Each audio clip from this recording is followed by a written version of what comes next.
Here's where people get in trouble, a fisherman get in trouble with a 4-pound line. And we're using this 4-pound line to illustrate. You know, that doesn't mean we fish it all the time. We do. How often do you fish 4-pound line? I'd say 6-pound 50% and 4-pound 50%. Okay, you go about 50-50. I fish with you a lot, and I know you use a lot of 4-pound most all the time. And I fish 4-pound. I think a little later we'll discuss this too. Maybe 25% of my fishing, 75% 6-pound, and very little on 8-pound. But anyway, where we get in trouble with a 4-pound line fisherman, and you and I are guilty too, we fail to tie back or trim back.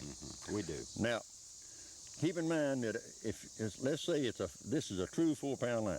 It's new, it's fresh, and you get a good knot, and it's not fish. You've got, for all practical purposes, a true 4-pound line, right? Right. But after you fish this line a little while, and it gets a few nicks and bruises, right down, usually from where it's tied on the bait or the hook or lure, you'll feel them the first foot or two. All right, if you get a little nick or bruise in that 4-pound line, now that line has weakened and it's not a 4 anymore. It might become a 2 at that little nick or bruise. Or your knot has got worn from dragging over rocks and gravel and structure. And maybe your 4-pound is not a 4-pound anymore, it's a 2-pound. If it gets bruised and nicked bad enough, it's down to a 1-pound.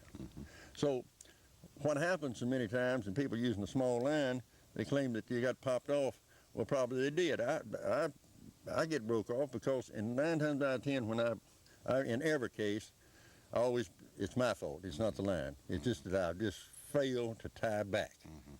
And usually what we do, if you'll hold this is a good way. If you're too lazy to tie back, you take your bait when you come in, just hold it by hand and run your hand up it like your line like that. You can feel the rough places. Or if you think it's pretty good, snug it. That's pretty strong. That's everything a 4 should be. Well, go ahead and fish. But a lot of time you can feel this way and you'll feel a little nick, maybe right there, and if you look, you'll see it. And then if you try breaking it, it'll break right there.